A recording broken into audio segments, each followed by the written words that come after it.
Bismillahirrahmanirrahim. Alhamdulillah. Vassalatu vassalamu ala sayyidina Rasulillah. Qorjonlarimiz maşallah. Qani endi bu soatlar to'xtamasa, kechgacha emas. Qani endi vaqtingiz bo'lsa-da, ana u kun ro'zagacha shunaqa siz bilan yana qiroatingiz bilan shu damlarni Alloh ko'p nasib qilib huzurlansak. Hozir bizga imtihon topshirgan qorilarimizdan birlari Anas qori shu so'zni aytishligimga sababchi bo'ldi. Mana qorakamiz Muhammadiy qorakamizga ham aytdim, o'zlari ham eshitdilar. Nima? Ular haligi arabchani bilganligi uchun, Qur'onni tushunganligi uchun shunaqa vaqf qilyapti, ya'ni to'xtash joylarini mohironalik bilan to'xtab, ibtidosini to'xtagan joydan boshlashlikni ibtido dedik, to'g'rimi? Ibtidosini ham shunday go'zal qilyapti, chunki u qori tushunib turibdi. Inshaalloh taolo hammangiz ham shunday bo'ling deya bu so'zlarni aytayapmiz. Mana bu yoqda Abdurahmon qori o'qiyapti. Bu yoqdan bizni e'tiborimiz Abdurahmon qori. Alloh rozi bo'lsin. Bular ham mashaalloh ham arabchasi, ham Qur'oni yaxshiligidan bemalol o'qiydi-da. Katta masjidlarga qo'yib qo'ysangiz ham, chunki ularda xotirjamlik bor. Mana shu xotirjamlik hammamizda bo'lishi kerak. To'g'ri, qorilarimizni hifzi juda baquvvat. Arab qorilarini ham lolda qoldiradigan, hayratga soladigan qorilar bizda ko'p. Doim faxrlanib aytamiz.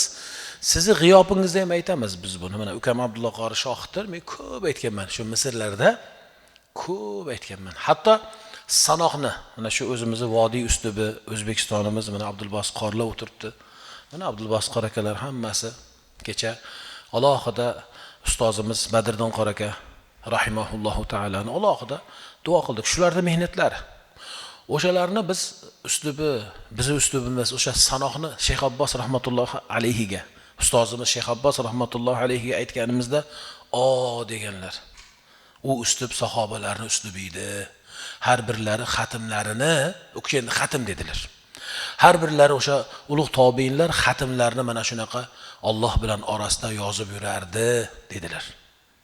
Va haqlariga duo qildilar bizni qur'onlarimiz. Sizga suhbatimda avvalida Imom Shobani aytdim. Mana Imom Shobani ham o'sha imom, 10 qiroat imomlari, mana aynan Imom Osimning shogirdlari, u kishida ham shunaqa sanoq ustubi bo'lganliklarini aytdik. Endi hozir sizga aytmoqchi bo'lgan so'zim mana shu vaqf va ibtido. Kechadan bu yog'i, balkim avvalgi yillarda biz ko'ryapmizki, qorlarimizdagi o'sha aynan o'sha oqsoqlik to'xtagan joylarini bilib to'xtashligi va boshlashlikda bilib boshlashlik. Xo'p, undan avval ham aytdim. Buni yo'li nima? Yechimi arabcha o'rganasiz. Arabcha o'rganingda asli Allohning kalomini tushunaman deng, Allohni tanish uchun o'rganing. Mana Qur'oningiz bor, yoddan bilasiz. Bir o'tirishda ham Qur'onni o'qib berasiz. Lekin o'shani endi tushunsangiz qanday bo'ladi? Ya'ni Allohni tanish uchun o'rganing. Robbim menga shunchalik kalomingni berding, o'zingga hamdlarim bo'lsin. Endi bu kalomingda nima deyapsan? Biz bandalaringga nima deyapsan? Seni taniy, seni so'zlaringni bilay deya bugundan har biringiz azimat qiling, qasd qiling, niyat qiling. Shu Qur'oningizni endi ma'nosini o'rganing. Hozircha mana Ramazongacha kunimiz bor. Sizga aynan bu so'zni aytmoqchiman. Nima qilasiz? Vaqf va ibtidongizni arabcha bilmasangizda hozirdan to'g'rilasangiz bo'ladi. Uni yo'li mana ulug' qorakalarimiz yozgan, Mahmud Xalil Husariy bo'lsinlar, Mustafa Ismoil hazratlari bo'lsinlar. Hozirgi kunda mana hayot bo'lib turgan shayximiz Shayx Ayman Suveyd. Birlarinikini oling, balkim kamida 3 tasini eshiting. Mana men buni o'zim o'sha iqro, ya'ni o'qitishlik yo'lida tajribam bo'lib juda ham foyda topganman. Misrda paytimda bizga ko'p o'qirdi qorilar, butun olamdan kelardi. Lekin ular aksari ajam bo'lganiga arablar ham kelardi. Mana ukam guvoh, arablarni atayin olmasdim. Masjidda imomlar o'sha Fayzur Rahmonda, bu yoqdagi masjiddan Riyoz Solihin biz atrofimizdagi imomlar eshitib qolib, to'g'rilar, bizni qiroatimiz to'g'rilar desa, yo'q derdim.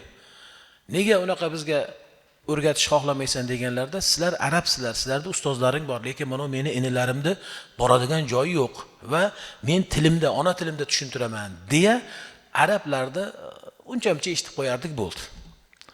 Demak, biz o'qitgan talabalar aksari dunyodan keldilarda, har dunyoni chekkasidan, lekin ajam edi.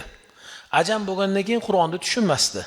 Lekin biz bilan o'qish jarayonida bizga muammo bo'lardi, ular tushunmaganligidan to'xtashi xato, boshlashi xato bo'lardi.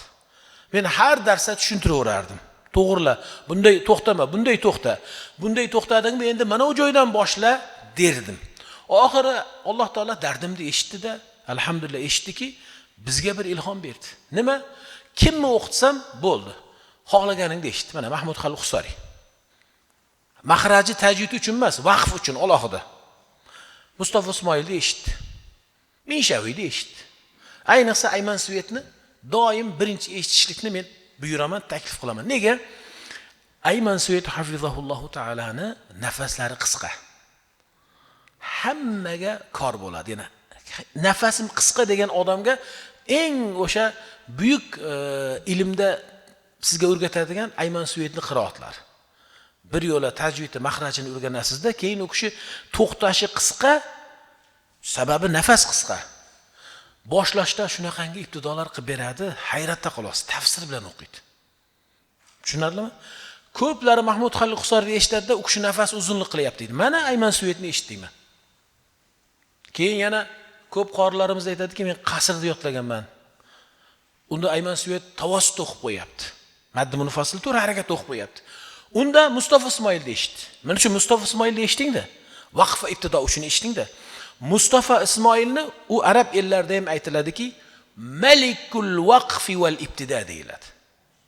Tarjima qilayina, vaqf to'xtashlik va to'xtagan joydan boshlashlikda u kishi bir sultondir deyiladi. Mahmud Xalil Husari aytilmaydi. Mahmud Xalil Husarilar ham zo'r to'xtab, zo'r boshlab beradi. Ma'noni, mazmunni bayon qilib beradi. Lekin o'sha vasf Malikil vaqfi val ibtida degan sifat o'sha Mustafa Ismoilga berilgan. O'zlarini o'g'illarini bergan intervyusini eshitdim. Dadam o'qiydigan, ertaga borib bir marosimdadir, ayniqsa tasjilotda Qur'onlari yozilayotgan paytda nima qilardilar? Kamida 5 ta tafsirdan o'qiyotgan oyatlarni oldin o'qib chiqardilar. Keyin borib radioga borib yoki studiyaga borib yoki masjidga borib o'sha qiroatni o'qirdilar. Shu sababdan u kishi nima bo'ldi? Malikul vaqfi val ibtida bo'ldi. Bugun nima qilasiz? Qarang. Bugun aynan inshaalloh qasd qiling.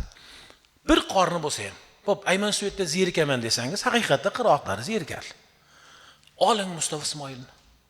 Oling Minshaviyni. O'zingizni xos Qur'oningiz bor. Qo'ying beligini. Mana men shundan alhamdulillah baraka topdim. Qutuldim o'sha darddan. Qorlar kelib o'qiydi, ajoyib to'xtab qoladi. To'xta deyapman. Buni kim qildi? Sizdan eshitdim. Ayman Suyetdan eshitdim. Mahmud Xalil Husari yoki boshlaydi, bunaqa kim boshlabdi deyman. U chunki bir 3 tasidan eshitadi. Masalan, Haydar qori juda ham shunaqa zo'r o'qib berardi menga. O'zimizdan Haydar qori, Sirdaryolik. Qori buni qayerdan, o'zingizdanmi yoki kim desam, Mustafa Ismoil, Ayman Suyet. Ko'rdingizmi? Qur'onga belgi qo'yasiz. Qor dadalar nima qilgan? Qalbos qor aka varaqlarda namlab qo'ygan. Biz endi ruxsatini olganmiz qora qalamda o'chirib yorishlik uchun. Qora qalamda qo'ysangiz bo'ladi. Tushunarlimi? Unda ham arabiy qo'ymaysiz. Chunki Qur'on harfdan bo'lib qolmaslik uchun ishoralar qilib o'zingiz fahmlaydigan, tushunadigan qilib qo'yasizda. Endi xatmga keldingiz, bitta qarab olasiz. Nafasim. Qarang, 2-3 tasini ko'proq eshitishligingiz sizga foyda. Chunki nafasingiz har xil holatda bo'ladi.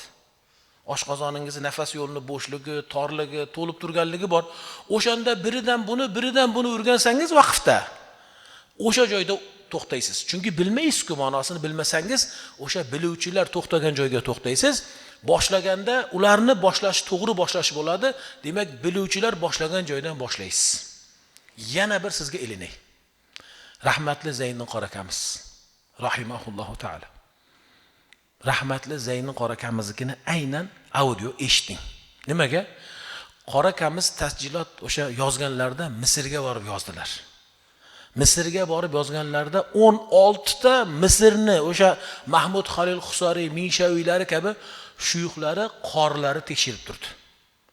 O kishini qarang, qiroatini 16 ta. Mujammal buhuth al-islamiyya deyiladi. O'sha hay'at tekshirgan.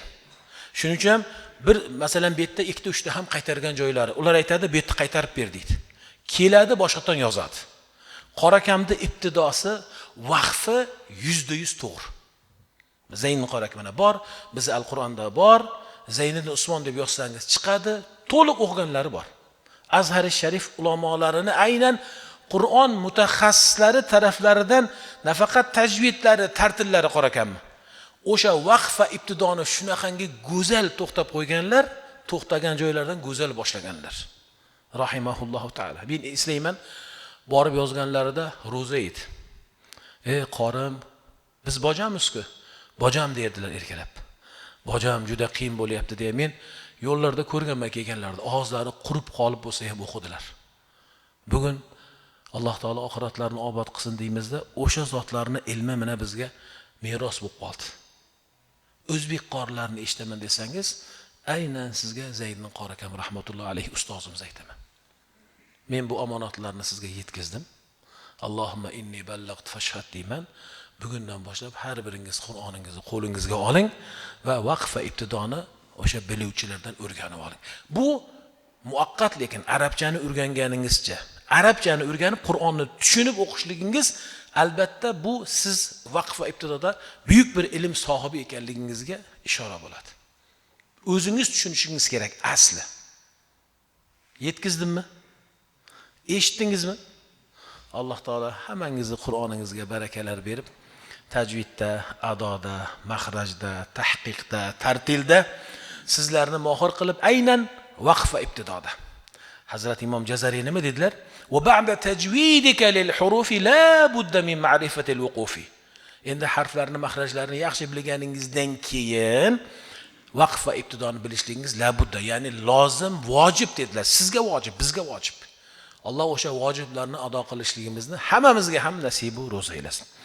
Va sallallohu ala sayyidina va habibina Muhammadi va ala alihi va ashabi ajma'in. Va aynan o'tgan qurrolarimizni, 10 qiroat imomlarimiz, ularni rivolari, turuqlari, bizni diyorimizdan o'tgan qorakalar, hozir Badriddin qorakamizni esladik.